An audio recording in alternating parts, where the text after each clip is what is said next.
تجھ سے اور جنت سے کیا مطلب، وہابی دور ہو دور ہو دور ہو، ہم رسول اللہ کے، جنت رسول اللہ کی۔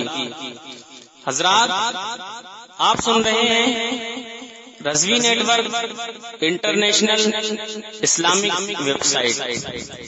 یہاں صرف مسلک اعلی حضرت اور حضور تاج الشریعہ کو ماننے والے علماء کرام و شورائے اسلام کی نعت پاک اور عقائد کو سنوارنے والی تقاریر اپلوڈ کی جاتی ہے۔ خیال رہے کہ یہاں پر کسی بھی جاندار کی تصویر اور ویڈیو اپلوڈ نہیں کی جاتی۔ آپ حضرات اپنے یہاں کے کانفرنس جلسے کی ریکارڈنگ یہاں اپلوڈ کروا سکتے ہیں۔ اپلوڈ کروانے کے لیے ان سے رابطہ کریں۔ الحاج شیخ Sajjad Hussain Rizvi, what's app number 7878574416۔ معزز سامعین اہل سنت، السلام علیکم ورحمۃ اللہ وبرکاتہ۔ آپ سن رہے ہیں Rizvi network international Islamic website. پیارے جنتی خوش عقیدہ رضوی بھائیوں، وہ حضرات کتنے خوش نصیب ہیں جو اللہ اور اس کے رسول صلی اللہ علیہ وسلم کے ذکر کی محفل سجاتے ہیں۔ رضوی نیٹ ورک جو کہ الحمدللہ پوری دنیا میں پیغام امام احمد رضا کو پہنچا رہا ہے، آپ سے اپیل ہے کہ آپ ہماری امداد فرمائیں، زیادہ سے زیادہ ہمیں اپنے جلسوں کی ریکارڈنگ روانہ کریں تاکہ ہم مزید اور بھی خدمات انجام دے سکیں۔ طلب کا منہ تو کس قابل ہے یا غوث، طلب کا منہ تو کس قابل ہے یا غوث، مگر تیرا کرم کامل ہے یا غوث۔ دہائی یا محی الدین دہائی، بلا اسلام پر نازل ہے یا غوث۔ تو قوت دے میں تنہا کام بسیار، تو قوت دے میں تنہا کام بسیار، بدن کمزور دل کاہل ہے یا غوث۔ رضا کا خاتمہ بالخیر ہوگا، ہمارا خاتمہ بالخیر ہوگا، تیری رحمت اگر شامل ہے یا غوث۔ پیارے دینی ایمانی اسلامی بھائیوں، سی ڈی یا ڈی وی ڈی پوسٹ یا کوریئر کے ذریعے آپ ہم تک بھیج سکتے ہیں۔ ہمارا پتہ ہے Sajjad Hussain Rizvi, city centre, shop number 5، Kirti square, Subhanpura road, Baroda Gujarat, India. Pin number 390023، mobile number 7878574416۔ ظاہر سی بات ہے کہ آج کے جلسے کا جو عنوان ہے وہی اس بات کا اعلان ہے کہ آج کس عظیم شخصیت کے تذکرے کے لیے ہم اور آپ جمع ہیں۔ ابھی مجھ سے پیشتر آپ حضرات بڑے ہی پرجوش انداز میں اور بڑا ہی ایمان افروز باطل سوز خطاب سماعت فرما رہے تھے، اور ان سے پیشتر بھی بہت سارے علماء کرام سے آپ حضرات نے اعلی حضرت امام اہل سنت مجدد دین و ملت سیدنا امام احمد رضا فاضل بریلوی قدس سرہ العزیز کی ذات گرامی اور ان کی خدمات سے متعلق سماعت فرمایا ہوگا۔ میں بھی کچھ باتیں عرض کرنے کے لیے حاضر ہوا ہوں۔ آپ حضرات سے درخواست ہے کہ آپ پوری توجہ کے ساتھ، دل جمعی کے ساتھ میری یہ مختصر سی گفتگو سماعت فرمائیں اور اسے اپنے ذہن میں محفوظ رکھیں۔ انشاءاللہ العزیز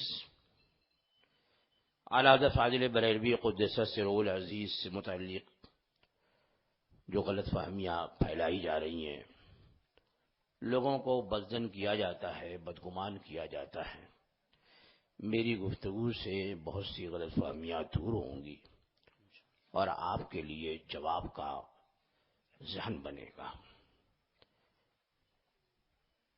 ایک مرتبہ اور بآواز بلند جھوم کر کے محبت کے ساتھ درود و سلام کا نذران عقیدت پیش کر لیجیے۔ اللهم صل على سيدنا ومولانا محمد معدن الجود والكرم وعلى آله وأصحابه وبارك وسلم صلاة وسلاما عليك يا سيدي يا رسول الله صلی اللہ تعالی علیہ وسلم۔ اتنی بات تو آپ سبھی حضرات جانتے ہوں گے کہ جب ہندوستان پر انگریزوں نے قبضہ کیا، برٹش گورنمنٹ کے نمائندوں نے یہاں جب قبضہ کیا، اس وقت ہندوستان پر مسلمانوں کی حکومت تھی۔ سلطنت مغلیہ کا دور تھا۔ انگریزوں نے اپنی سازشی ذہنیت کو بروئے کار لاتے ہوئے دہلی کے تخت پر قبضہ کیا اور ہندوستان کے بادشاہ کو کالا پانی بھیجا۔ جن علماء نے احتجاج کیا انہیں کالا پانی بھیجا گیا، جزائر انڈمان۔ جب ہندوستان پر انگریزوں نے قبضہ کیا تو ان کے سامنے سب سے بڑا سوال یہی تھا کہ ہندوستان پر ہماری حکومت دیر پا کیسے ہو، کیسے ہماری حکومت کو استحکام۔ چونکہ انہوں نے مسلمانوں سے حکومت چھینی تھی، لہذا سب سے بڑا ان کا جو مقابل اور ان کا سب سے بڑا دشمن جو تھا وہ مسلمان، کیونکہ مسلمانوں سے حکومت چھینی اور انہیں خوب اچھی طرح سے مسلمانوں کا تجربہ تھا۔ کتنی صلیبی جنگیں انہوں نے مسلمانوں سے ہاری ہیں، یہ ان کی تاریخ انہیں بتاتی ہے۔ لہذا ان لوگوں نے ایک چال چلی کہ سب سے بڑا خطرہ ہندوستان میں، وہ غیر منقسم ہندوستان، نہ بنگلہ دیش بنا تھا نہ پاکستان میں، سب ہندوستان، بھارت، سب سے بڑا انہیں خطرہ یہ مسلمانوں سے تھا۔ تو ان لوگوں نے یہ سازش رچائی کہ مسلمانوں کو متحد نہ رہنے دیا جائے۔ اس سے پہلے پورے ہندوستان میں صرف اہل سنت و جماعت، سنی صحیح العقیدہ مسلمان اور کچھ شیعہ رہے ہوں گے۔ وہابیوں کا دور دور تک پتہ نہیں تھا، نجدیوں کا دور دور تک پتہ نہیں تھا، قادیانیوں کا کچھ پتہ نہیں تھا۔ کچھ شیعہ تھے لکھنؤ وغیرہ کے نوابوں کے ذریعے، یا یہ کہ جہانگیر کی بیوی جو بہت زیادہ دخیل تھی اس کے ذریعے یہاں شیعت آ گئی تھی۔ لیکن شیعوں کے علاوہ اب کلمہ گو لوگوں میں صرف اور صرف سنی صحیح العقیدہ مسلمان۔ تو اب ان لوگوں نے ایک سازش رچی کہ مسلمانوں کے ایمان کو کس طرح کمزور کیا جائے۔ ایسے ہم یہاں زیادہ دن نہیں ٹھہر سکتے۔ مسلمانوں کے ایمان کو کمزور کرو، مسلمانوں کے اتحاد کو توڑو، پارا پارا کرو، اور مسلمان جب تک کہ واقعی مسلمان ہے اسے زیر نہیں کیا جا سکتا۔ اور مسلمانوں کے لیے سب سے اہم چیز، سب سے بڑی چیز عشق مصطفیٰ ہے۔ مسلمان کی جان لے لو وہ دے دے گا لیکن اپنا ایمان نہیں دے گا۔ یہ تجربہ رہا انگریزوں کو، بہت زیادہ تجربہ رہا۔ اس لیے ان لوگوں نے یہاں سازش رچی کہ اگر ہم کوئی بات کہیں گے اسلام کے خلاف تو مسلمان فوراً کہے گا یار یہ انگریز ہیں، فتنہ لگا رہے ہیں۔ لہذا اب غور سے سنیے، ہندوستان کے مسلمانوں میں اختلاف اور انتشار پیدا کرنے کے لیے، ان کے ایمان کو کمزور کرنے کے لیے ان لوگوں نے کچھ کلمہ گو افراد کو خریدا، باقاعدہ ان کی تنخواہیں مقرر کی، ان کے وظیفے مقرر کیے، ان کی کتابوں میں اس کے حوالے مل جائیں گے باقاعدہ کہ فلاں شخصیت کو ہر ماہ جو ہے انگریزوں کی طرف سے ماہواری آتی تھی. یہ لفظ ہے ماہواری کا. ہاں کہ ان کو جو ہے وہ ماہواری آتی تھی انگریزوں کی طرف سے. ہاں انگریزوں کی طرف سے آتی تھی. یہ جملے ہیں ان کے. تو اس بات کا اعتراف ہے کہ مسلمان کو آپس میں منتشر کرنے کے لیے، ان کے ایمان کو کمزور کرنے کے لیے کلمہ گو لوگوں کو ان لوگوں نے خریدا. اور ہر دور میں ایسے افراد مل جاتے ہیں ہر قوم میں جو بک جاتے ہیں. اس سلسلے میں ہندوستان کے ایک بڑے ہی علمی خاندان، بڑا مشہور خاندان تھا، علمی خاندان، شاہ ولی اللہ محدث دہلوی کا خاندان. شاہ ولی اللہ محدث دہلوی کا خاندان بڑا علمی خاندان اور ہندوستان کے لوگوں میں بڑا معتبر خاندان. اسی خاندان کے ایک فرد اسماعیل دہلوی کو سب سے پہلے خریدا. میں بتا دوں کہ ہندوستان میں سب سے پہلے وہابیت کا بیج لگانے والا اسماعیل دہلوی. بے شک. اسماعیل دہلوی کو خریدا اور پھر اسماعیل دہلوی اور سید احمد بریلوی، یہ ابو الحسن ندوی کا باپ. سید احمد رائے بریلی کا تھا، بریلوی کہتے ہیں، وہ ہے رائے بریلی سلطان پور کے پاس، یہ بریلی شریف نہیں. سید احمد بریلوی، ان دونوں کو ان لوگوں نے خوب چڑھایا بڑھایا. تو سب سے پہلے اسماعیل دہلوی نے وہابیوں کے بانی محمد ابن عبد الوہاب نجدی، جو نجد سے نکلا تھا فتنہ، جس نے حرمین طیبین میں ہزاروں لوگوں کا خون بہایا، وہ محمد ابن عبد الوہاب نجدی، اس نے کتاب لکھی تھی کتاب التوحید، جس سے وہاں فتنہ ہوا. اسی کتاب کا چربا اس نے ہندوستان میں اردو زبان میں تقویت الایمان کے نام سے شائع کیا. وہ زمانہ تھا جب کتابیں شائع کرنا بڑا مشکل ہوتا تھا، لوگوں تک پہنچانا بڑا مشکل ہوتا تھا، لیکن اسماعیل دہلوی کی کتاب تقویت الایمان ادھر لکھی جا رہی ہے، اور لکھتے ہی وہ اس طرح سے انگریزوں نے چھپوائی کہ دیہات دیہات تک مسجدوں میں پہنچ گئی دیکھتے دیکھتے. اور خود اسماعیل دہلوی نے کہا کہ یہ کتاب ہے، لوگوں میں کچھ فساد بچے گا لیکن لڑ بھیڑ کر کے سب ٹھیک ہو جائے گا، یعنی لڑانے والی کتاب تھی. اور تقویت الایمان میں وہ سارے مسلم عقائد جو ہمارے اسلاف سے چلے آ رہے ہیں، جو صحابہ اور تابعین سے اولیاء کرام سے جو عقائد مسلم چلے آ رہے ہیں، ان کا اس نے انکار کیا اور آیتیں پیش کی، جگہ جگہ اس کے غلط ترجمے کیے، حدیثیں پیش کی. اختلاف پیدا ہو گیا. اب اختلاف پیدا ہوا تو اب ظاہر بات ہے کہ دنیا میں سب سے پہلے حضرت آدم علیہ نبینا علیہ السلام تشریف لائے تھے، اور حضرت آدم علیہ السلام کی اولاد، لیکن کیا ان کی اولاد میں لوگ نہیں بہکے؟ شیطان نے بہکا دیا. تو اب اسماعیل دہلوی کی اس بات کو تسلیم کرنے کے لیے بہت سے لوگ تیار ہو گئے. وہیں سے وہابیت کا بیج بویا گیا. اب وہ کتابیں لکھی جانے لگیں جس سے ایمان کمزور ہو، عقائد کا انکار.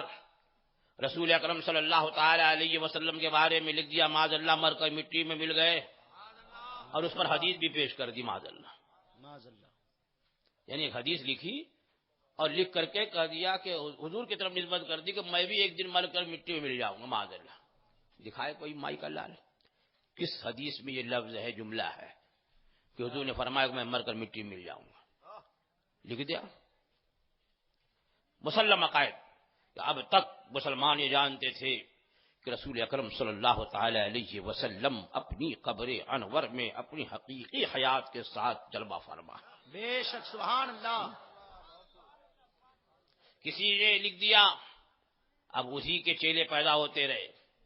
کسی نے لکھ دیا معاذ اللہ کہ اگر حضور کے بعد بھی کوئی نیا نبی آ جائے تو ان کی خاتمیت پہ کوئی اثر نہیں پڑتا، معاذ اللہ وہ خاتم النبیین رہیں گے پھر بھی نیا نبی آ جائے معاذ اللہ. یہاں تک لکھ دیا کہ یہ خاتم النبیین کا معنی کہ حضور آخری نبی ہے، یہ عوام کی ذہنیت ہے، عوام کا معنی ہے. علماء پر روشن ہے کہ اس کا کوئی اثر نہیں. معاذ اللہ. یعنی سرکار نے جو فرمایا لا نبی بعدی، میرے بعد کوئی نبی نہیں، صحابہ کا عقیدہ یہی کہ حضور کے بعد کوئی نبی نہیں، اجماع امت ہے حضور کے بعد کوئی نبی نہیں، وہ سب عوام ہیں. یہی ایک عالم پیدا ہو گیا. کیا بات ہے. اس طرح سے مسلم عقائد کا کنڈم کیا گیا، اس پہ جلغار کی گئی، یہاں تک کہ میرے آقا صلی اللہ تعالی علیہ وسلم کے علم غیب کو پاگلوں جانوروں کے علم سے تشبیہ دی. یہ لکھا گیا. لکھ رہے ہیں لوگوں کے عقائد بگڑ رہے ہیں، گھر گھر فساد ہو رہا ہے، عجیب انتشار. اب کہ یہ لکھا کہ حضور کا کوئی نبی آ جائے تو حضور کی خاتمیت پہ کوئی اثر نہیں پڑے گا. تو ابھی ان لوگوں نے تو ذرا پہل کی تھی، راستہ خالی کیا تھا کہ ہم میں سے کوئی نبوت کا دعویٰ کر دے گا. قادیان سے غلام احمد قادیانی نے دعویٰ کر دیا کہ میں بھی نبی ہوں. معاذ اللہ. کتنے فتنے. اب طرح طرح کے فتنے پیدا ہونے لگے جب دیکھا کہ مسلمانوں میں کمزوری آ رہی ہے.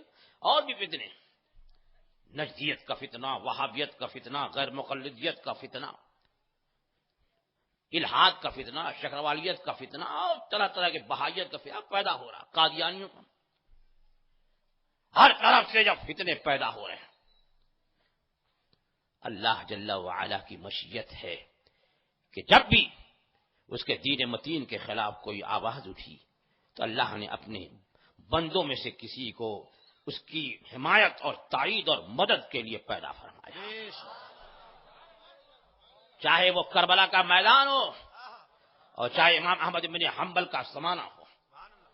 معتزلیوں کا فتنہ تھا، اس میں حکومت ساتھ تھی، امام احمد بن حنبل نے مقابلہ کیا. ہندوستان کی سرزمین پر اکبر نے، جس کی سلطنت بڑی وسیع ہوئی تو تکبر آیا.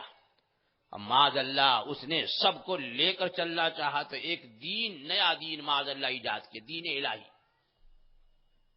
تو اس وقت حضرت مجدد الفسانی اور شیخ عبدالحق محدث دہلوی علیہم الرحمن، ان دونوں نے اکبر کے دین الہی کا کنڈم کیا، مقابلہ کیا لوگوں کو. ان لوگوں سے جیل کی صحبتیں سہی، لیکن اسلام کو ایسی زندگی ملی ہے، آج بھی زندہ ہے، کل بھی زندہ رہے. اکبر ختم، اس کا دین الہی ختم. اور اللہ جب دین کی حفاظت فرماتا ہے تو کسی بندے کے ذریعے کیسی حفاظت ہوئی. اب جب اتنے فتنے پیدا ہو گئے، نجدیت کا، وہابیت کا، شکروالیت کا، الحاد کا، قادیانیت کا، طرح طرح کے فتنے، ایک دو نہیں. ایسا زمانہ مسلمانوں پر، اسلام پر اس سے پہلے نہیں آیا ہوگا.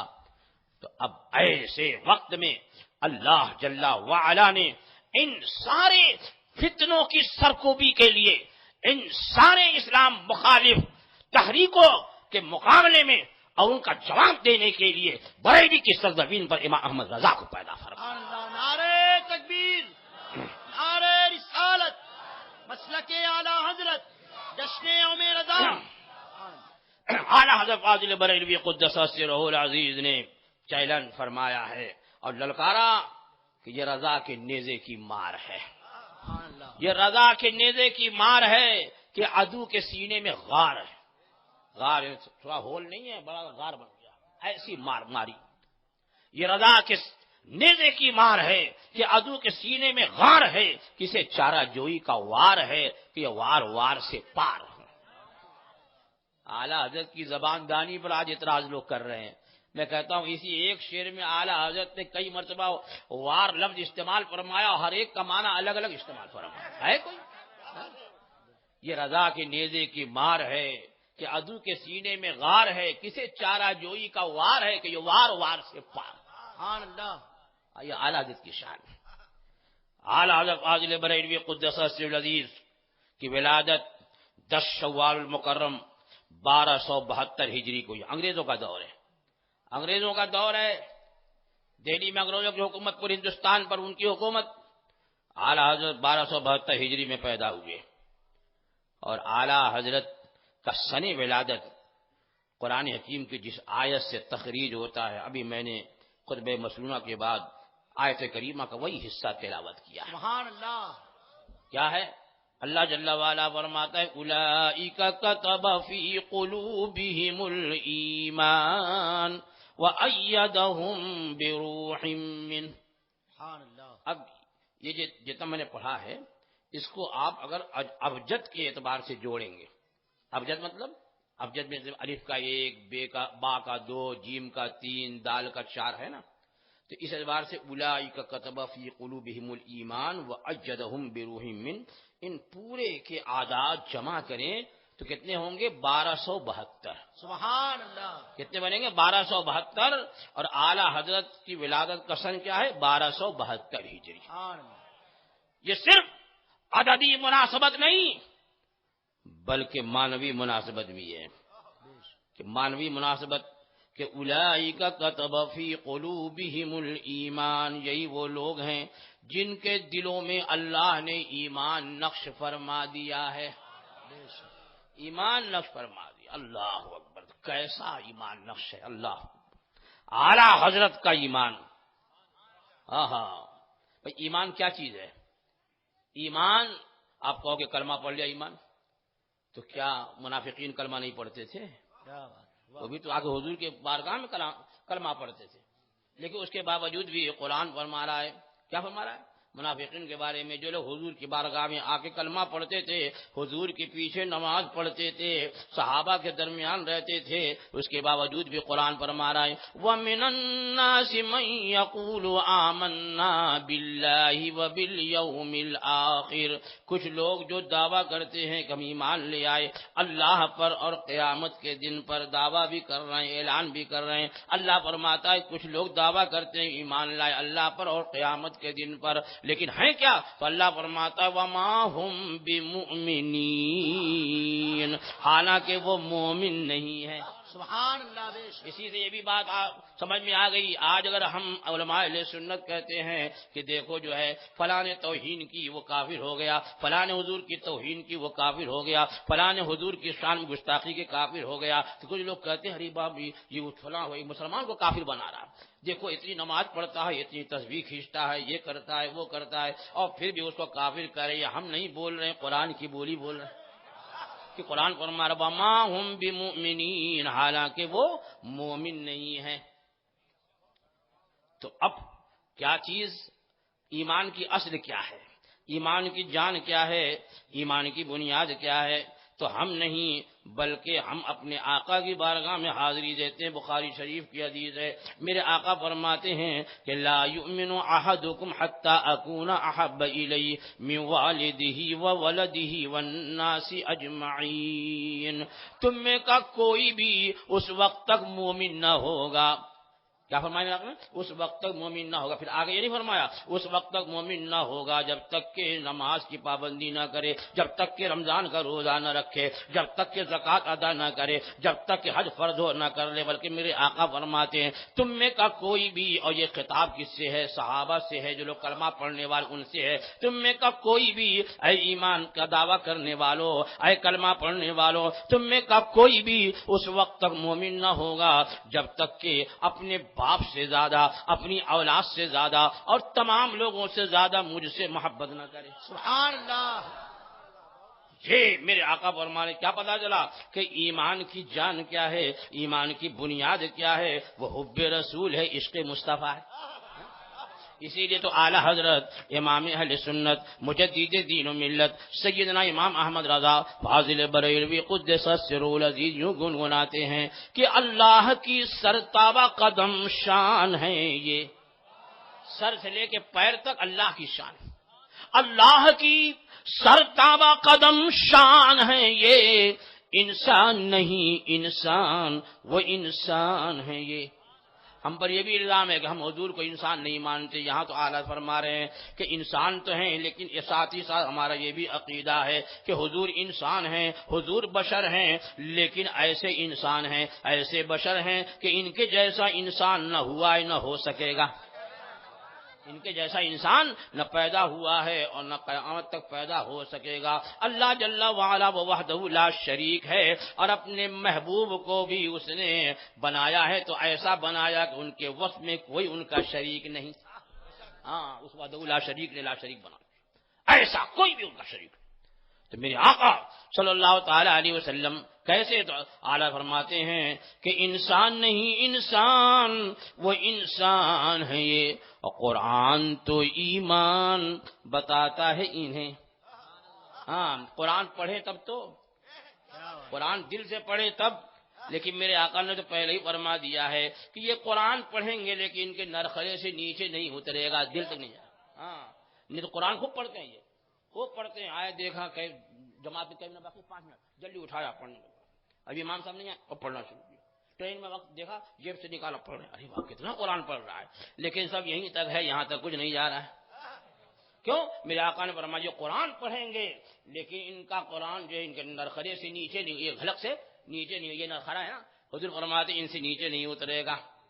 ہاں اگر نیچے اتر گیا ہوتا تو میرے آقا کی توہین نہ کرتے، نہ توہین کرنے والے کو مسلمان جانتے، کیونکہ قرآن تو فرما رہا ہے، کیا فرما رہا ہے؟ من یطع الرسول فقد اطاع اللہ، جس نے رسول کا حکم مانا اس نے اللہ کا حکم مان لیا۔ قرآن تو فرما رہا ہے قل ان کنتم تحبون اللہ فاتبعونی یحببکم اللہ، اے محبوب ان سے کہہ دو اگر اللہ سے محبت رکھتے ہو تو میری پیروی کرو، اللہ تم کو اپنا دوست بنا لے گا۔ تو قرآن اگر پڑھا ہوتا واقعی تو ضرور سمجھ میں بات آ جاتی، لیکن قرآن تو اعلیٰ فرماتے ہیں قرآن تو ایمان بتاتا ہے انہیں، اور ایمان یہ کہتا ہے میری جان ہے یہ، واقعی ایمان ہوگا تو یہی کہے گا، صحابہ یہی کہتے رہے، تو ایمان یہ کہتا ہے میری جان ہے یہ۔ تو اعلیٰ حضرت فاضل بریلوی قدس سرہ العزیز پر آیت کریمہ کا معنی اس طرح صادق آتا ہے کہ فرمایا اولئک کتب فی قلوبہم الایمان، یہی وہ لوگ ہیں جن کے دلوں میں اللہ نے ایمان نقش فرما دیا ہے، اور ایمان نام ہے حب رسول کا، ایمان نام ہے حب مصطفیٰ کا، ایمان نام ہے رسول گرامی وقار سے محبت کرنے، عشق کرنے کا۔ تو اعلیٰ حضرت کی محبت کا کیا کہنا، اعلیٰ حضرت کیسی محبت؟ تو خود اعلیٰ حضرت فرماتے ہیں کہ جان ہے عشق مصطفیٰ روز فضو کرے خدا، کیا کہا؟ جان ہے عشق مصطفیٰ روز فضو کرے خدا، جسے ہو درد کا مزہ ناز دوا اٹھائے کیوں۔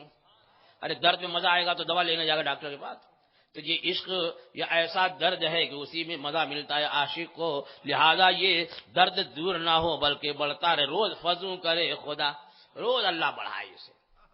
تو زندہ ہیں تو جان ہے عشق مصطفیٰ۔ اعلیٰ حضرت کا عشق دیکھیے، جب تک دنیا میں ہے جان عشق مصطفیٰ، اب قبر میں جائیں تو کیا لے کر کے جائیں، کیا سامان ہو، تو اعلیٰ حضرت نے وہاں پر بھی عشق مصطفیٰ کیا فرماتے ہیں؟ اعلیٰ فرماتے ہیں کہ لحد میں عشق رخ شہ کا داغ لے کے چلے، سبحان اللہ، قبر میں لحد مانے قبر میں کیا لے کے چلے؟ فرماتے ہیں کہ لحد میں عشق رخ شہ کا داغ لے کے چلے، اور اندھیری رات سنی تھی چراغ لے کے چلے۔ عشق مصطفیٰ یہی قبر میں اندھیرے کو دور کرے گا، یہی وہاں کی لائٹنگ۔ کچھ لوگ جو ہیں یہ ذہن دیتے ہیں کہ یہاں اگر سجدہ کرتے کرتے جو ہے وہ داغ بن جائے، بھلے 20 دن ہی کا نمازی کیوں نہ ہو، اس لیے کہ سبحان ربی الاعلیٰ کے ساتھ رندہ مار کر سبحان ربی الاعلیٰ، وہ اتنا کہ 20 دن میں چھالا پڑ جائے، تو یہ دیکھو۔ لیکن کہتے یہ کیوں ہے؟ اس لیے کہ قبر میں یہیں سے جو ہے روشنی پھوٹے گی، یا اللہ قبر فیوز یہ بلب فیوز جاتا ہے تو کالا پڑ جاتا ہے، وہیں یہیں سے روشنی پھوٹے گی، کہاں سے روشنی ہوگی؟ تو اعلیٰ فرماتے ہیں کہ لحد میں عشق رخ شہ کا داغ لے کے چلے، عشق کا داغ لے کے جاؤ، اندھیری رات سنی تھی چراغ لے کے چلے۔ تو قبر میں جائیں تو کیا لے جائیں؟ عشق مصطفیٰ، زندہ ہیں تو جان عشق مصطفیٰ، اور قبر سے اٹھے تو کیا ساتھ؟ کیسا عشق ہے اعلیٰ، قبر سے اٹھے تو اعلیٰ حضرت فاضل بریلوی قدس سرہ العزیز بارگاہ خدا بندی میں عرض کرتے ہیں یا الہی جب رضا خواب گراں سے سر اٹھائے، دولت بیدار عشق مصطفیٰ کا ساتھ۔ سبحان اللہ،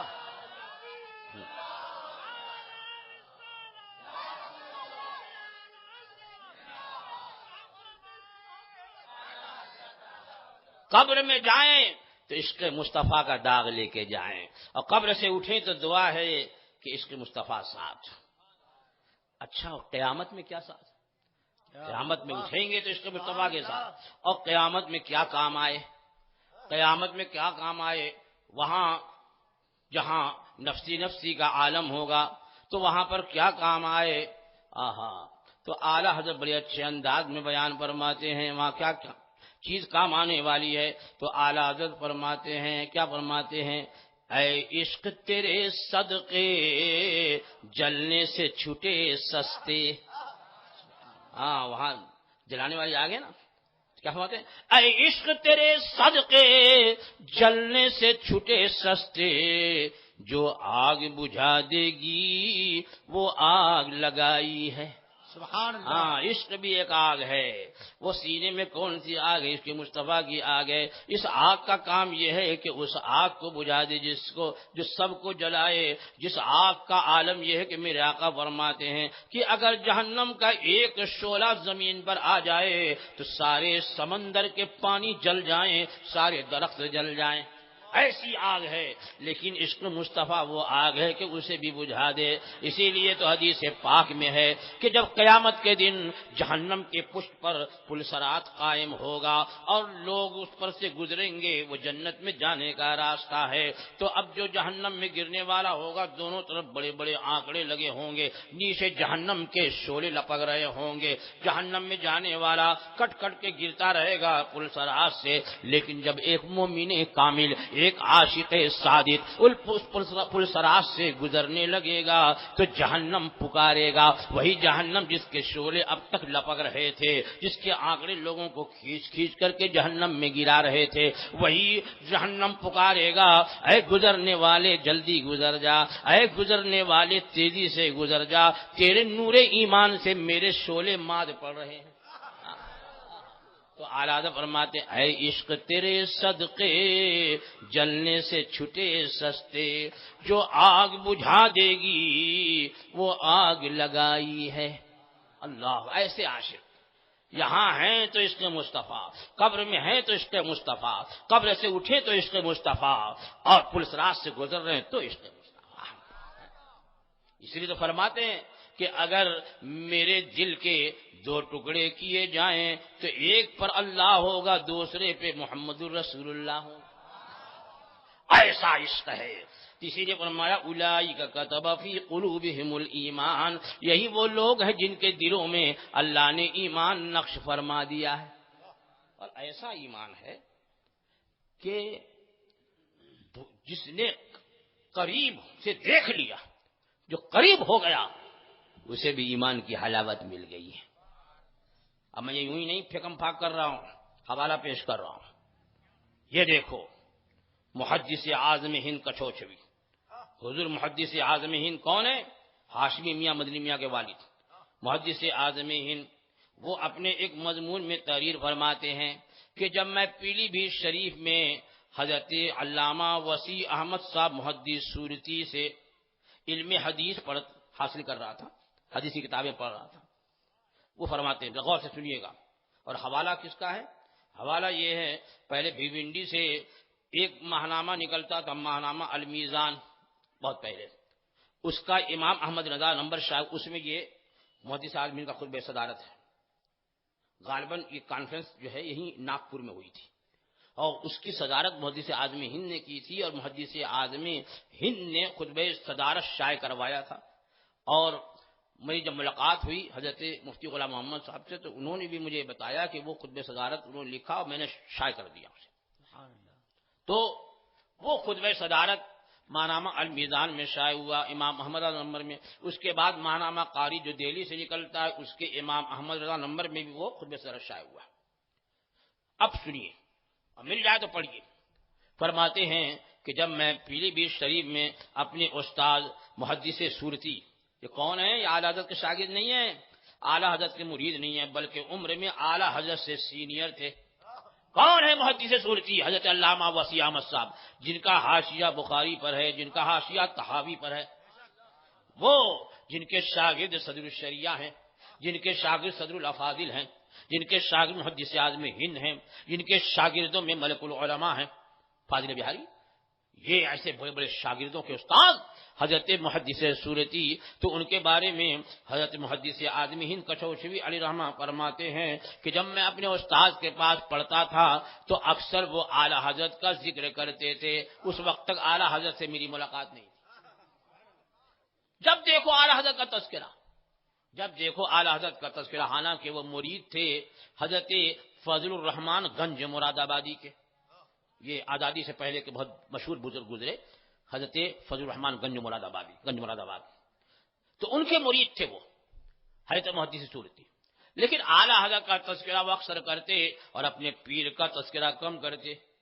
تو کہتے میں بہت زیادہ، چونکہ مجھے بہت مانتے تھے، بہت زیادہ میں منہ لگا تھا، تو اس وقت ایک مرتبہ میں نے پوچھ لیا کہ حضرت آپ مرید ہیں حضرت علامہ فضل الرحمان گنج مراد آبادی کے، آپ سے آپ کے پیر کا تذکرہ میں کم سنتا ہوں اور اعلی حضرت کا ذکر بار بار سنتا ہوں، کیا بات ہے؟ غور سے سنیے گا کیا کہا تھا، کیا بات ہے حضرت؟ تو انہوں نے فرمایا سنو، جب میں حضرت علامہ فضل الرحمان گنج مراد آبادی سے مرید ہوا تو اس معنی میں مسلمان تھا کہ مسلمان گھرانے میں پیدا ہوا، یہ جملہ ہو سکتا آگے پیچھے کوئی لفظ ہو رہا ہو، اس معنی میں مسلمان کہ میں مسلمان گھرانے میں پیدا ہوا، لیکن جب میں اعلی حضرت سے قریب ہو گیا تو مجھے ایمان کی حلاوت مل گئی، حلاوت مٹھاس، ایمان کی مٹھاس، کہتے مجھے ایمان کی حلاوت مل گئی۔ پھر آگے فرماتے ہیں پھر جس سے مجھے حقیقی ایمان نصیب ہوا کیا میں اس کا تذکرہ نہ کیا کروں؟ ہاں، بار بار تذکرہ کرتی۔ کون کہہ رہا ہے؟ اعلی حضرت کا شاگرد نہیں، اعلی حضرت کا کوئی مرید نہیں، بلکہ اعلی حضرت کے معاصر ایک مشہور عالم جن کے شاگردوں میں اپنے دور کے اکابر علماء تھے، وہ فرما رہے ہیں کہ اعلی حضرت سے قریب ہوا تو مجھے ایمان کی حلاوت مل گئی، تو جس سے مجھے حقیقی ایمان نصیب ہوا میں اس کا تذکرہ نہ کیا کروں۔ وہیں پر ایک بات اور ہے، کہتا چلو، اعلی حضرت کا علم، اعلی حضرت کے علم بارے میں کہتے ہیں لوگ تعریف کرتے، سنو محدث آدمی کیا فرماتے ہیں۔ محدث آدمی فرماتے ہیں کہ میں نے اپنے استاد سے کہا کہ کیا اعلی حضرت علم حدیث میں آپ کے برابر ہیں؟ کیونکہ حضرت محدث صورتی محدث مشہور تھے اور ان کا نام دور دور تک تھا، ہندوستان، غیر منقسم ہندوستان کے گوشے گوشے سے فارغ ہو کر کے علماء صرف صحائے ستہ کا درس لینے کے لیے پیلی بھیت کے مدرسۃ الحدیث آتے تھے۔ اب محدث صورتی سے درس لیتے تھے، ان سے اجازت لیتے، تو حدیث میں بڑا نام تھا، علم حدیث میں۔ تو میں نے ان سے کہا کیا اعلیٰ علم حدیث میں بھی آپ کے برابر تھے؟ یعنی اور علم تو اعلیٰ حضرت کا ہی ہے، علم فقہ تو کیا کہنا۔ محدث آدمی نے کس کے بارے میں پوچھا؟ علم حدیث کے بارے میں۔ تو فرمایا نہیں۔ کیا کہا تھا؟ کیا اعلیٰ حضرت علم حدیث میں آپ کے برابر ہے؟ کہا نہیں۔ پھر فوراً فرماتے ہیں صاحبزادے کہیں میرے اس نہیں سے غلط فہمی میں مت پڑ جانا، غلط فہمی مت پڑ جانا۔ پھر آگے کیا فرمایا؟ فرمایا کہ اگر میں صرف علم حدیث میں اعلیٰ حضرت سے برسہا برس تلمس کروں، شاگردی کروں، تو ان کے پاسنگ برابر بھی نہیں ہو سکتا۔ سبحان اللہ۔ غالباً پاسنگ کا مطلب آپ لوگوں نے نہیں سمجھا۔ ہمارے یو پی میں پاسنگ یا پسینہ بولتے ہیں۔ اصل میں پہلے کیا تھا، پہلے زمانے میں وہ ڈنڈی والا ترازو چلتا تھا، لمبی سی لکڑی، دونوں طرف جو ہے پلڑے، تو اکثر ڈنڈی مارنے والے آتے تھے۔ ایک پلڑا جدھر وہ سامان رکھنا ادھر والا بھاری ہوتا تھا، جدھر وزن رکھتا ادھر ہلکا ہوتا، وہ پہلے سے جھک رہا ہے، تو جو چالاک ہوتا تھا بولتے بولے ڈنڈی دکھاؤ دکھاؤ دکھاؤ، اب وہ دکھاتا تھا، جدھر کم ہوتا ادھر کچھ رکھ کر کے دونوں پلڑے برابر کیے جاتے تھے۔ یہ جو رکھتے تھے چاہے 50 گرام رکھیں، 10 گرام رکھتے تھے یا کچھ اناج رکھ دیتے تھے، چیز برابر، یہ پلڑے برابر کرنے کی، اسی کو بولتے تھے پاسنگ، پاسنگ یا پسینہ۔ تو کیا کہا؟ یعنی اس کا اس وزن کا کوئی اب اعتبار نہیں ہے، اب جو رکھا جائے گا 1 کلو آدھا کلو وہ مانا جائے گا۔ کیا کہتے ہیں؟ اگر برسہا برس صرف میں علم حدیث میں اعلیٰ حضرت سے تلمذ کروں یعنی شاگردی کروں، تب بھی میں ان کے پاسنگ برابر بھی نہیں ہو سکتا۔ سبحان اللہ سبحان یہ اللہ۔ کون کہہ رہا ہے؟ کوئی اعلیٰ حضرت شاگرد نہیں، یہاں مولوی نہیں کہہ رہا ہے، محدث صورتی فرما رہے ہیں جن کا حاشیہ بخاری اور طحاوی شریف پر ہے، وہ فرما رہے ہیں.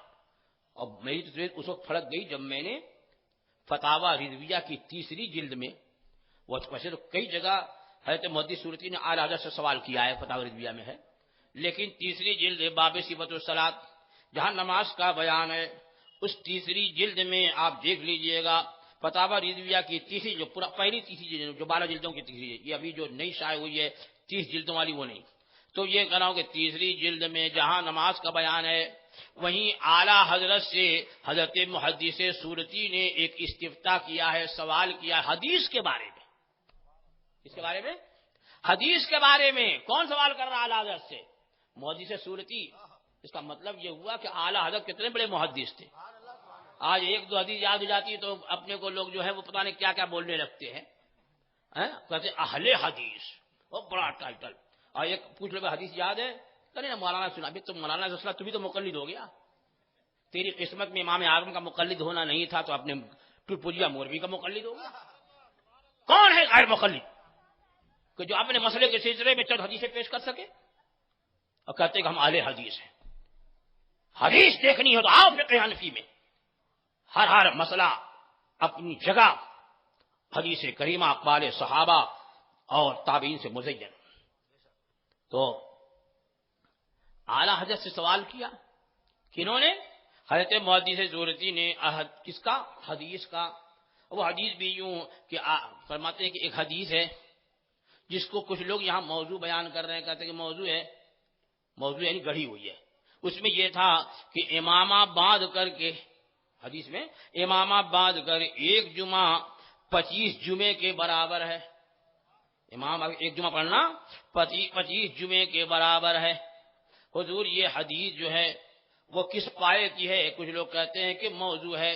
اور یہ بھی بتا دیں کہ یہ حدیث کس راوی سے ثابت ہے، اس کی روایت کیا ہے اور کس کتاب میں ہے.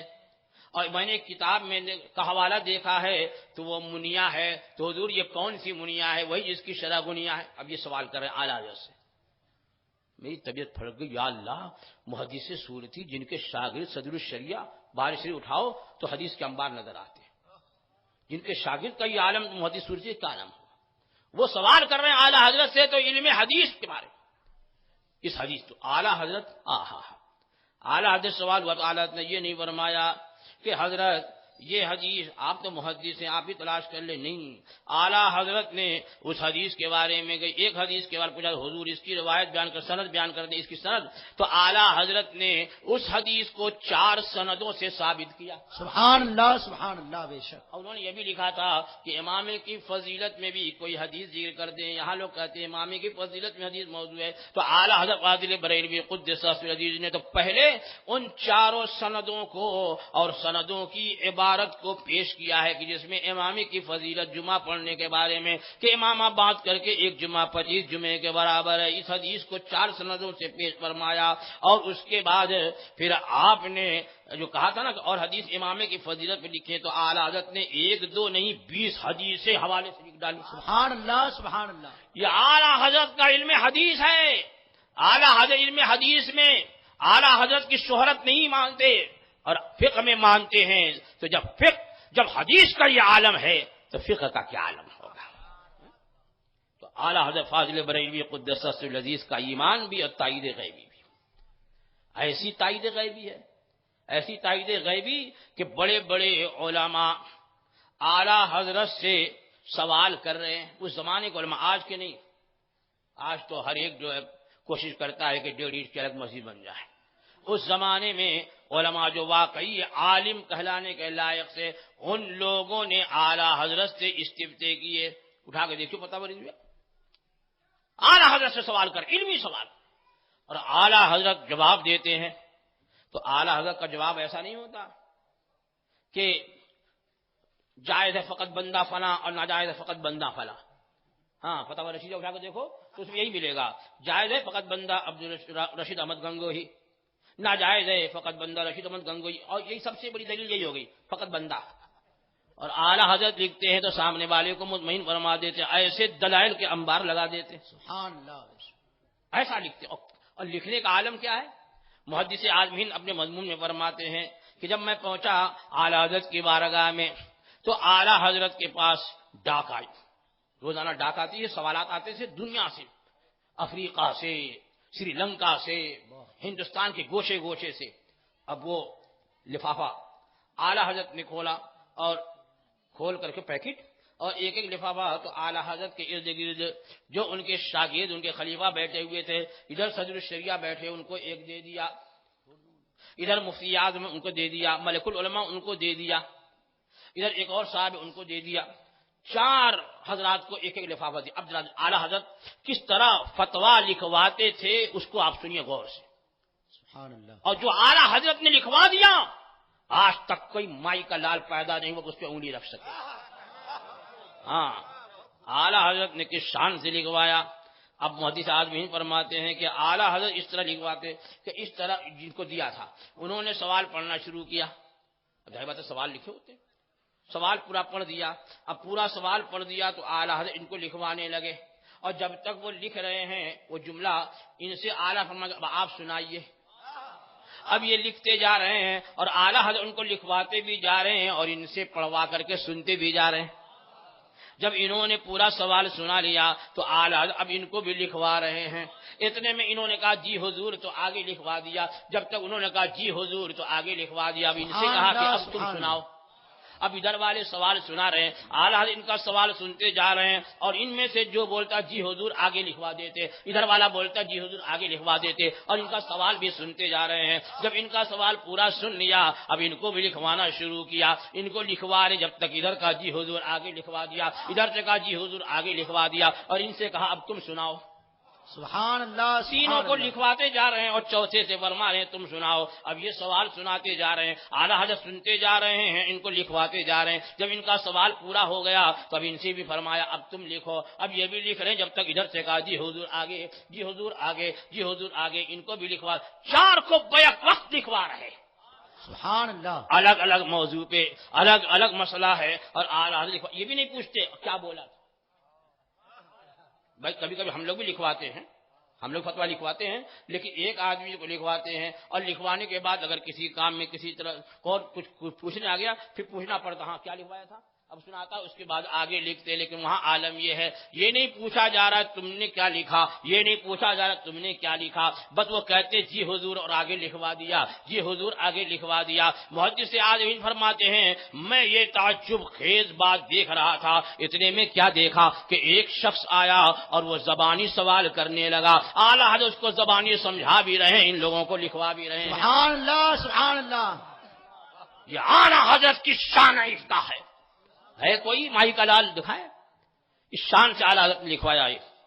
یہ فتاوی رضویہ بیک وقت کئی لوگوں سے لکھواتے تھے اور اعلیٰ حضرت بولتے چلے جا رہے ہیں پوچھنے کیا لکھا اور اس کے بعد اعلیٰ حضرت نے لکھا. ایسا نہیں ہے کہ ناجائز ہے جائز ہے فقط بندہ فنا، بلکہ دلائل کے ساتھ لکھوایا. بعض فتاوے میں تو کئی 100 کتابوں کے حوالے. یہاں تو کتابوں کے نام بھی یاد ہے، چند مشہور ہیں تو عالمگیری ہے، در المختار ہے، رد المختار ہے، برو الرائق ہے، کنز الدقائق ہے، یہی سب چند نام یاد ہوں گے. اور اعلیٰ حضرت کی کتابیں پڑھو تو اعلیٰ حضرت کبھی کبھی تو 100 کتابوں سے اس کے زیادہ کتابوں سے حوالے پیش فرماتے ہیں، عبارت تک پیش فرماتے ہیں. کیوں نہ ہو اعلیٰ حضرت اللہ اکبر، اللہ نے ایسا حافظہ دیا تھا کہ ایک مرتبہ پڑھ لیتے تو ہمیشہ یاد رہتا. خود ایک مرتبہ اعلیٰ حضرت پیلی بھیت تشریف لائے.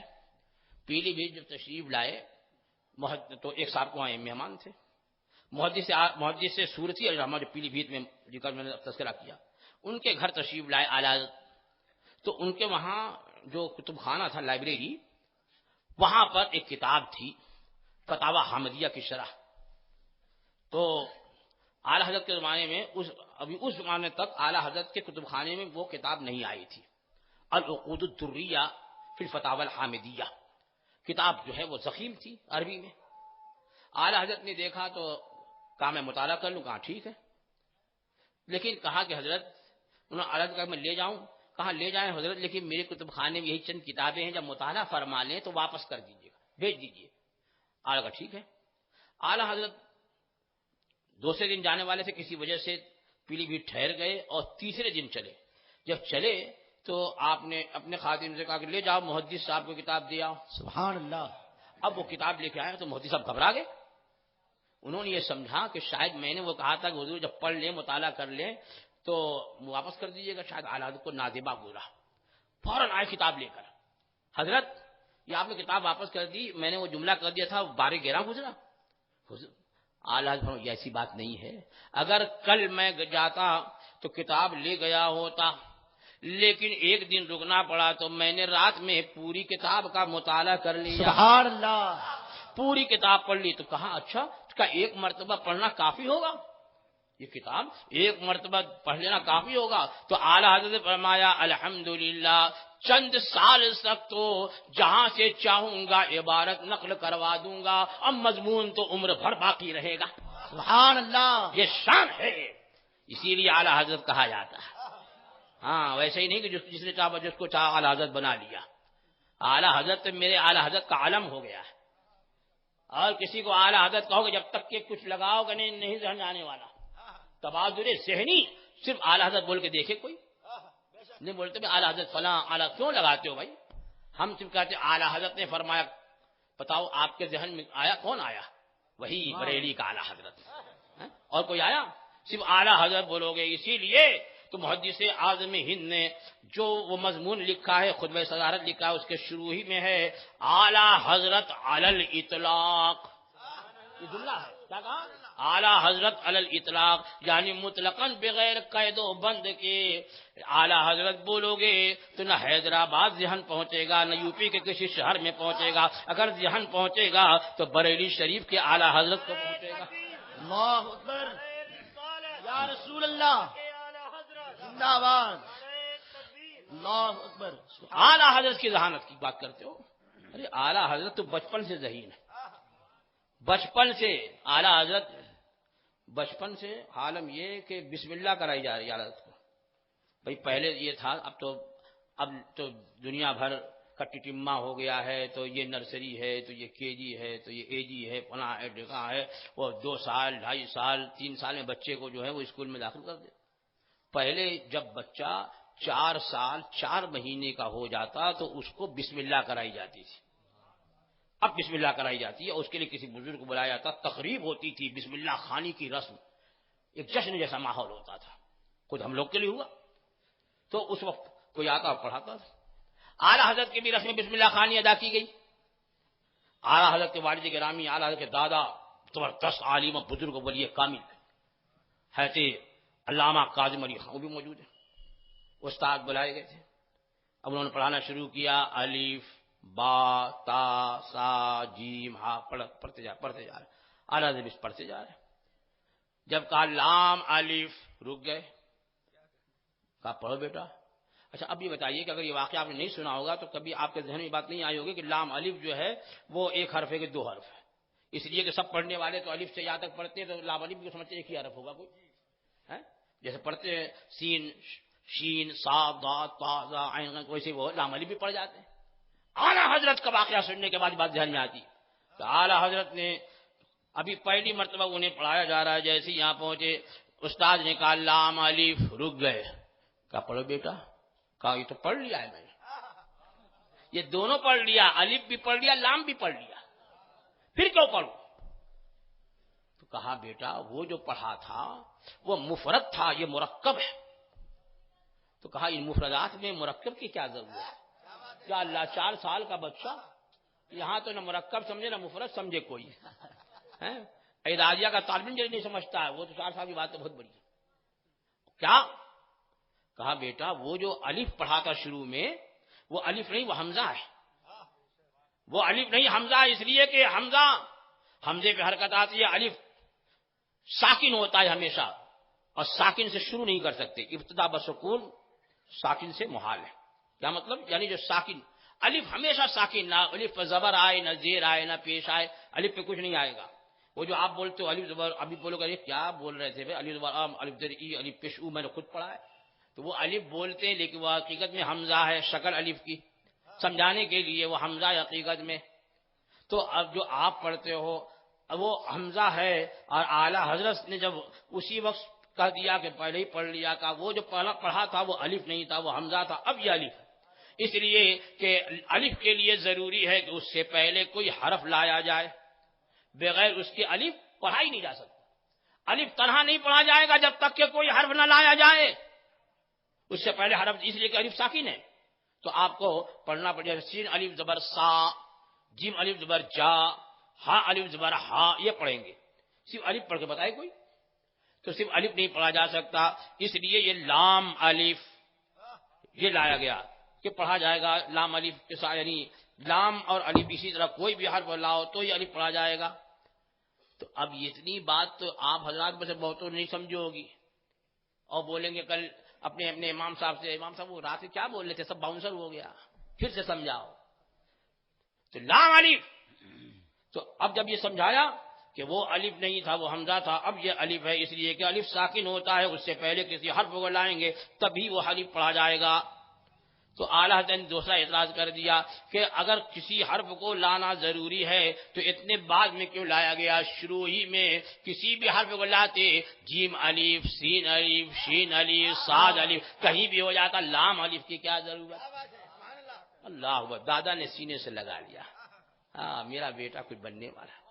اب فرمایا بیٹا لام میں اور الف میں بڑی مناسبت ہے، دیکھو یہ لام الف لکھا جاتا ہے نا ایسے، ادھر والا جو رائٹ میں ہے وہ لام اور ادھر والا الف، ایسے ہوتا ہے نا، دونوں لام الف یوں پڑھا جائے گا۔ فرماتے ہیں صورت اور سیرت میں دونوں بڑی مشابہت رکھتے ہیں، لہذا ادھر والا لام ادھر والا الف، لیکن اسی کو الٹ دو تو اب جو الف تھا لام ہو گیا، جو لام تھا وہ الف ہو گیا، بڑی مناسبت۔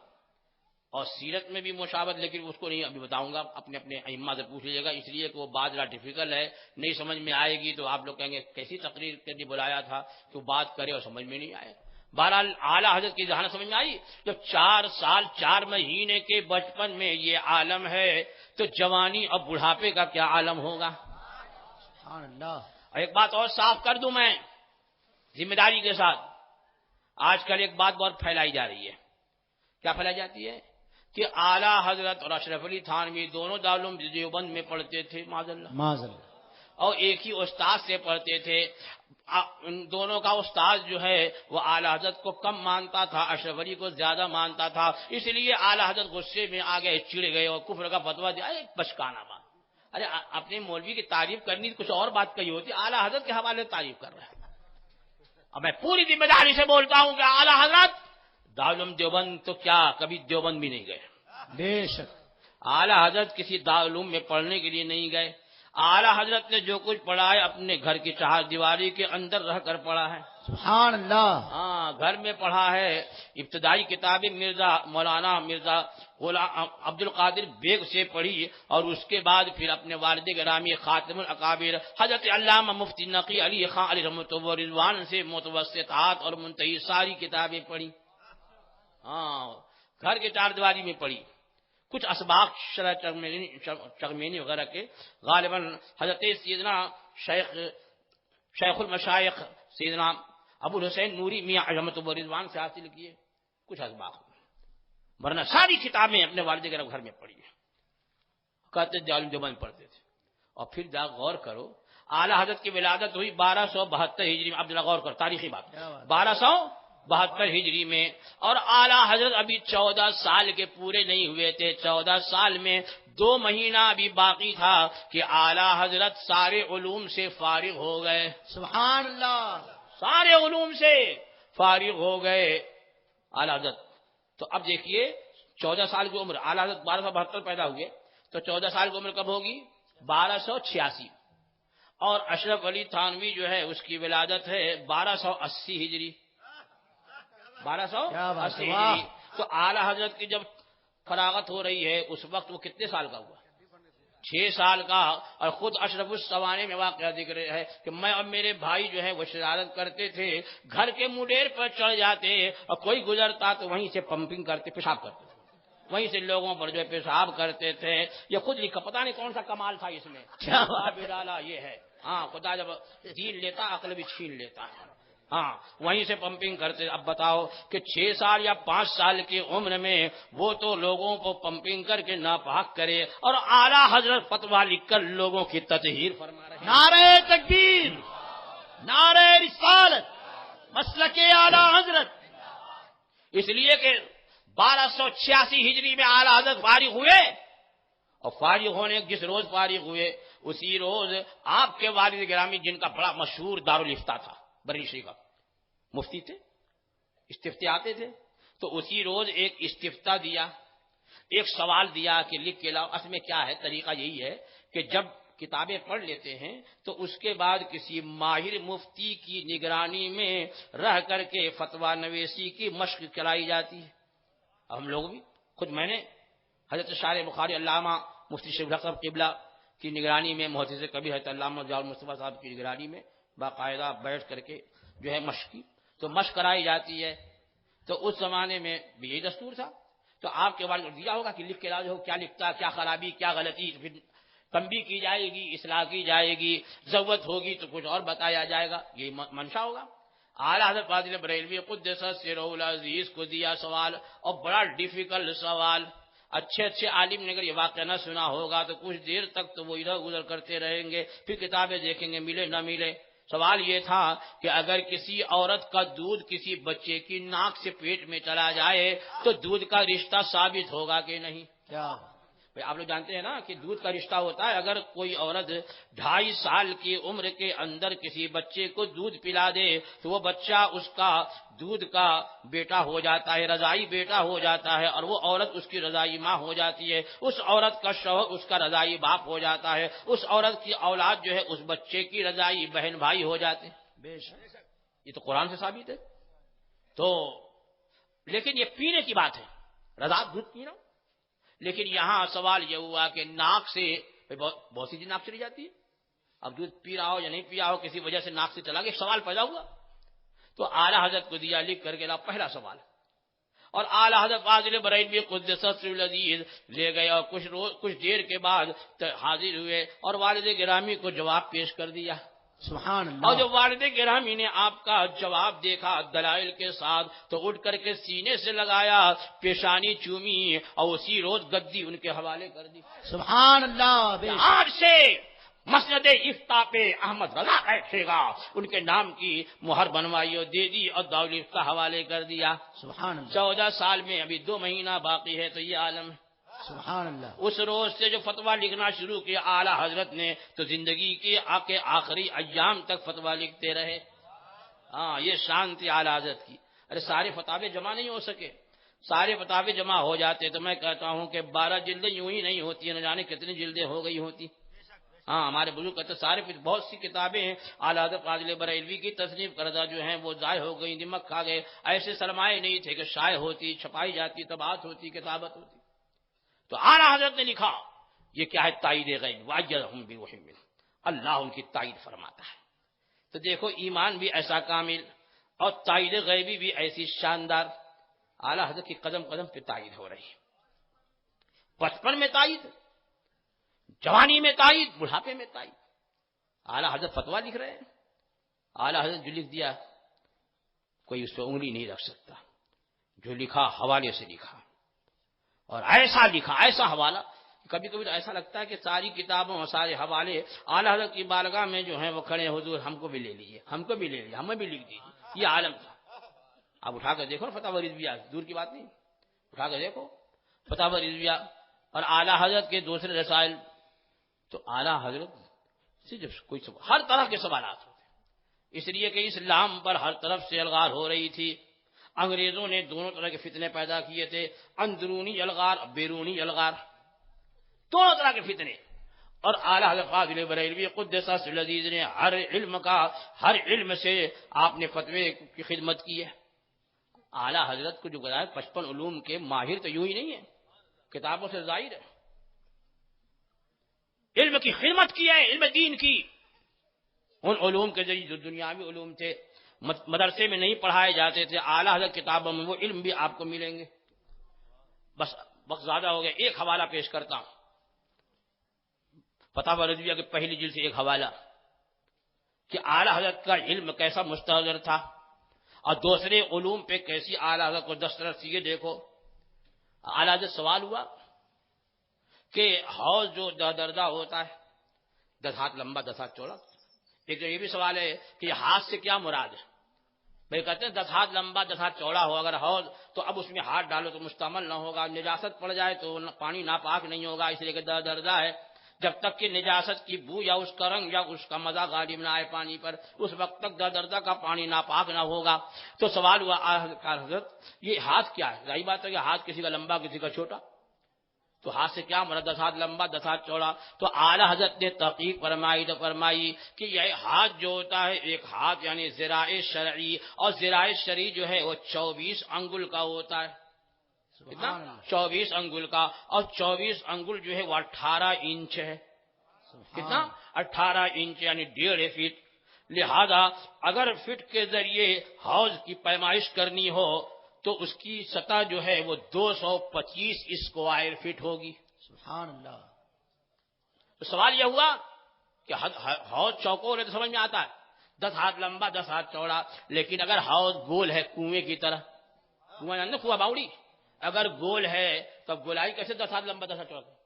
تو حضور وہ کنویں کا دور کتنا ہوگا، اس کی گولائی کنویں کا دور کتنا ہو کہ درجہ پانی ہو جائے، کتنا ہو کہ اس کی سطح جو ہے وہ درجہ ہو جائے۔ اب نجاست پڑنے سے کنویں کا پانی ناپاک نہ ہو، تو اعلی حضرت نے یہ نہیں لکھا کہ اتنے ہاتھ ہے فقط بندہ فنا، یہ نہیں لکھا، ہاں، بلکہ اعلی حضرت کا فتاوی رضویہ کی پہلی جلد کے پانی کے بیان میں آپ دیکھ لینا کہ اعلی حضرت فاضل بریلوی قدس سرہ العزیز تحقیق فرمائی تو پہلے فرماتے ہیں کہ اس سلسلے میں کہ کنویں کا دور کتنا ہو تو درجہ ہوگا، فرماتے اس سلسلے میں 4 اقوال ہیں، اور چاروں جو ہیں اپنی جگہ وجہ رکھتے ہیں، سب وزن رکھتے ہیں۔ اب اعلی حضرت نے چاروں قول پیش کیے۔ پہلا قول 48 ہاتھ کنویں کا دور 48 ہاتھ۔ اب اس پہ کتابوں کا حوالہ دیا، عالمگیری میں یوں ہے، بحر الرائق میں یوں ہے، فلاں میں یہ ہے۔ اس کے بعد فرمایا دوسرا قول ہے 46 ہاتھ۔ اب اس میں بھی اعلی حضرت نے کتابوں کے حوالے دیے اور یہ بھی فرمایا فلاں نے کہا کہ یہی اسی پر فتویٰ ہے، کسی نے کہا یہی احوط ہے۔ اس کے بعد پھر اعلی حضرت تیسرا قول ہے 44 ہاتھ، اس پر بھی اعلی حضرت نے حوالے پیش فرمائے۔ پھر فرماتے ہیں چوتھا قول ہے 36 ہاتھ، سبحان اللہ۔ کنویں کا دور 36 ہاتھ ہو، اس پر بھی حوالہ پیش فرمایا۔ اب اس کے بعد فرماتے اقولو میں کہتا ہوں، سبحان اللہ۔ اب یہیں سے بھی تحقیق انیق شروع ہو رہی ہے۔ اعلیٰ فرماتے میں کہتا ہوں کہ تقریباً 35.5 ہاتھ، کنویں کا دور کتنا ہو درجہ ہونے کے لیے 35.5 ہاتھ۔ اب جو فرمایا تو یہ نہیں کہ اس کے بعد فقط بندہ لگا دیا، بلکہ 35.5 ہاتھ فرمان، تقریباً 35.5 ہاتھ۔ اور اس کے بعد پھر اعلیٰ حضرت نے علم الہندسہ جو اب ہمارے مدرسوں میں نہیں پڑھائے جاتے، اعلیٰ حضرت نے علم الہندسہ جس میں لوگارسم وغیرہ ہے، بعض لوگ پڑھاتے ہیں، تو لوگارسم وغیرہ کے ذریعے یہ ثابت فرمایا ہے کہ جب اتنی گولائی ہوگی تو وہ دردہ ہوگا۔ اس کو ثابت کیا تو میں کہتے ہیں بہت سے اس زمانے کے علماء ایسے ہوں گے کہ اس فتوے کو کما حق سمجھ ہی نہیں پائیں گے۔ ہاں، اعلیٰ حضرت نے وہ علم چھوڑا، اعلیٰ حضرت نے علم کے ذریعے اپنا لوہا بنوایا۔ اسی لیے تو اعلیٰ حضرت کو اس زمانے کے بڑے بڑے علماء 500 علماء پٹنہ میں جمع ہوئے، پٹنہ میں کانفرنس ہوئی اور 500 علماء اس زمانے کے جید علماء جمع تھے، اور ان لوگوں نے بیک وقت اس زمانے کا مجدد اعلان کیا، سبحان اللہ، مجدد اعلان کیا۔ اور جب اعلیٰ حضرت فاضل بریلوی قدس سرہ العزیز نے دوسرے سفر حج میں مکہ معظمہ مدینہ حرمین طیبین جلوہ فرما کر کے وہاں حاضری دی ہے، تو وہاں کے علماء ایسے متاثر ہوئے کہ اعلیٰ حضرت سے سندیں لے رہے ہیں، اجازت لے رہے ہیں، کوئی مرید ہو رہا ہے، یہاں تک کہ وہاں کے جو مفتی حنفیہ تھے، اس زمانے میں 4 مسلک تھے وہاں پر، کیونکہ یہ نجدی سعودی حکومت سے پہلے کی بات ہے۔ اس زمانے میں جب سلطنت عثمانیہ ترقی آتی اور وہاں سے وہاں شریف مکہ ہوا کرتے تھے، وہ شریف مکہ شریف علی پاشا اس زمانے میں تھے، سید شریف علی پاشا۔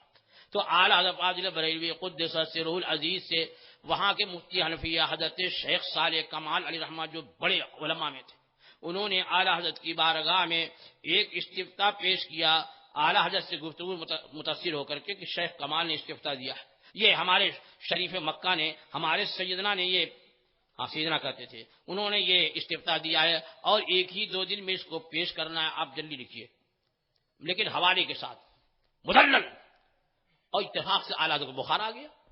سوال کیا تھا؟ سرکار دو عالم صلی اللہ تعالی علیہ وسلم کو علم غیب تھا کہ نہیں؟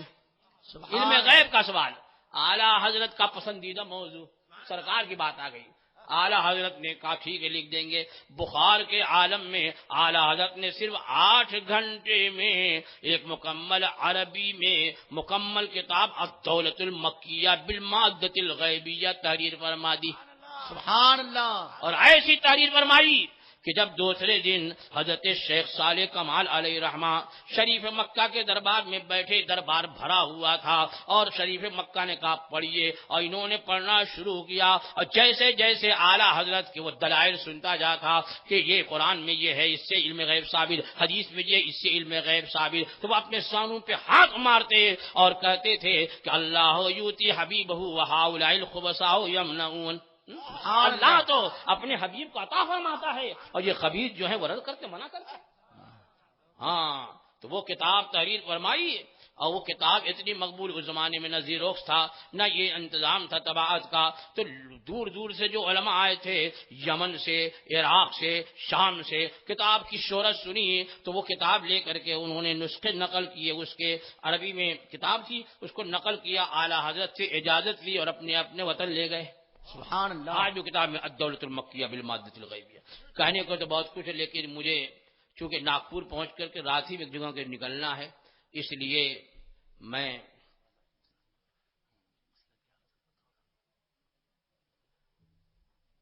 اب دیکھیے اصل میں یہ ایسا موضوع ہے کہ اس پر بھی بہت زیادہ بولنا پڑے۔ مسلک اعلیٰ حضرت،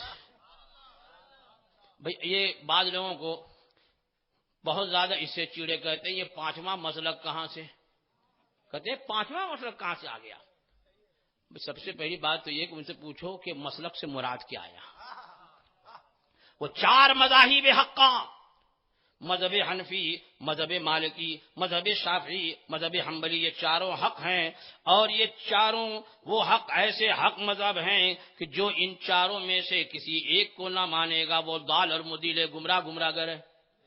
4 مذہب ہیں، اعلیٰ حضرت کا کوئی 5واں مذہب نہیں ہے، بلکہ اعلیٰ حضرت تو بڑے ہی کٹر حنفی مذہب کے تھے، اور حنفی مذہب میں اعلیٰ حضرت نے ایسی خدمت انجام دی ہے، وہ خدمات انجام دی ہیں کہ نہ صدیوں پہلے نظر آتی ہے نہ صدیوں بعد میں نظر آئیں گی۔ اٹھا کے دیکھو پتہ بتا دیا، حنفی میں تو ہے، فقہ حنفی میں۔ مسلک سے مراد یہاں کیا ہے؟ مسلک اہل سنت۔ اب ظاہر بات ہے کہ مسلک اہل سنت یعنی دین، اب یہ چاہے وہ حنبلی ہو کہ شافعی ہو کہ مالکی ہو کہ حنفی ہو، سب کا مسلک ایک۔ اسی اعلیٰ سے خود ایک جگہ فرماتے ہیں کہ یہ چاروں مسلک آپس میں سگے بھائی کی طرح ہیں۔ کیسے ہیں؟ چاروں مسلک الگ الگ نہیں ہیں، چاروں مسلک سگے بھائی کی طرح، ان چاروں کا باپ اسلام ہے۔ ہاں تو یہ اسلام ہی کے ماننے والے یہ 4 مذاہب ہیں، اور یہاں مسلک سے مراد وہی دین ہے، یعنی وہ دین، وہ مسلک جو مسلک اہل سنت، جو صحابہ سے تابعین، تابعین سے تبع تابعین، ائمہ مجتہدین، اولیاء کاملین، تمام مومنین، سب کا جو مسلک تھا، اسی مسلک اہل سنت کو پہچان کے لیے مسلک اعلیٰ حضرت اس زمانے میں کہتے ہیں۔ کیوں کہتے ہیں؟ اس لیے کہ پہلے مسلک اہل سنت کا دیتے تو امتیاز ہو جاتا کہ سنی صحیح العقیدہ ہے، لیکن جب سے کچھ لوگوں نے اپنے آپ کو بھی کہنے لگے کہ ہم بھی اہل سنت والجماعت ہیں، وہ بھی کہنا شروع کیا۔ اب خود لکھنؤ چلے جائیے، شیعوں کے مقابلے میں اپنے آپ کو سنی بولتے ہیں۔ اب اپنے آپ کو سنی کہنے والے، اپنے آپ کو جو سنی کہہ رہے ہیں، لیکن ان لوگوں نے غلط عقائد کو ترویج دیا۔ اب وہ سنی کہہ رہے ہیں لیکن سرکار کو معاذ اللہ مردہ کہہ رہے ہیں، وہ سنی اپنے کو کہہ رہے ہیں لیکن حضور کے بارے میں کہتے ہیں کہ دیوار کے پیچھے کا بھی علم نہیں تھا، پیٹھ پیچھے کا بھی علم نہیں تھا۔ وہ اپنے کو سنی بول رہے ہیں اور کہہ رہے ہیں کہ جس کا نام محمد یا علی ہے وہ کسی چیز کا مالک و مختار نہیں ہے۔ تو اب سوال یہ ہوا کہ یہ کون سا سنی ہوگا؟ وہ سنی جو صحابہ کے عقیدے پہ ہے، یا وہ سنی جو اسماعیل دہلوی کے عقیدے پہ ہے؟ کون سا سنی ہے؟ تو اب امتیاز کرنے کے لیے کہ لوگ نہ مخمسے میں نہ پڑ جائیں، تذبذب کا شکار نہ ہو جائیں، تو علماء نے دیکھا کہ اس زمانے میں خدمات جس سے پہچان ہو جائے تو مسلک اعلی حضرت کہا کہ اب مسلک اعلی حضرت کوئی الگ سے نیا مسلک نہیں، مسلک اعلی حضرت کے گھر کا مسلک نہیں، اعلی حضرت کی پیداوار نہیں، بلکہ اعلی حضرت فاضل بریلوی قدس سرہ العزیز نے اپنے اسلاف کے عقائد کو، صحابہ کے عقائد کو، جو اسلام کے سچے عقیدے تھے، ان کو دلائل اور براہین کے ساتھ اپنی کتابوں میں پیش فرمایا تو لوگوں نے مسلک اعلی حضرت کا نعرہ رکھا۔ سبحان اللہ، بے شک حق ہے۔ تو مسلک اعلی حضرت کوئی نیا مسلک نہیں، وہی مسلک اہل سنت تھا، لیکن جب لوگوں میں تذبذب آ گیا کہ یہ کون سا سنی ہے، وہ لکھنؤ والا شیعوں کے مقابلے سنی ہے کہ واقعی سنی ہے، تو اب کہنا پڑا کہ ارے وہ سنی ہے جو مسلک اعلی حضرت کا ماننے والا۔ ایک بھی مسئلہ کوئی نیا بتا دے کہ جو مسلک اعلی حضرت کے نام پر نیا مسلک ہو، جو پہلے کا نہ ہو، وہی سارے مسائل، سارے عقائد ہیں، بس یہ کہ دلائل کے ساتھ۔ اعلی حضرت فاضل بریلوی قدس سرہ العزیز نے پیش فرمایا ہے۔ اب ہمیں چاہیے کوئی کہے کہ کیا حضور کو علم غیب تھا، اعلی حضرت کی کتاب پیش کر دو۔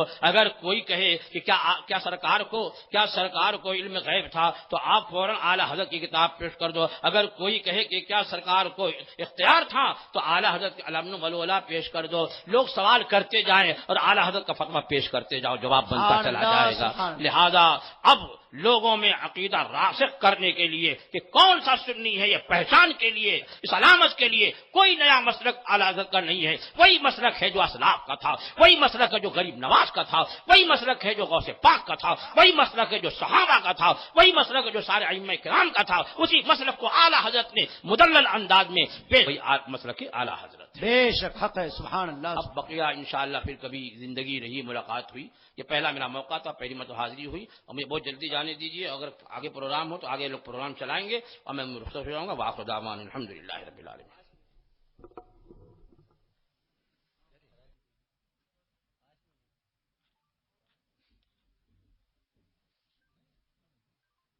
ہاں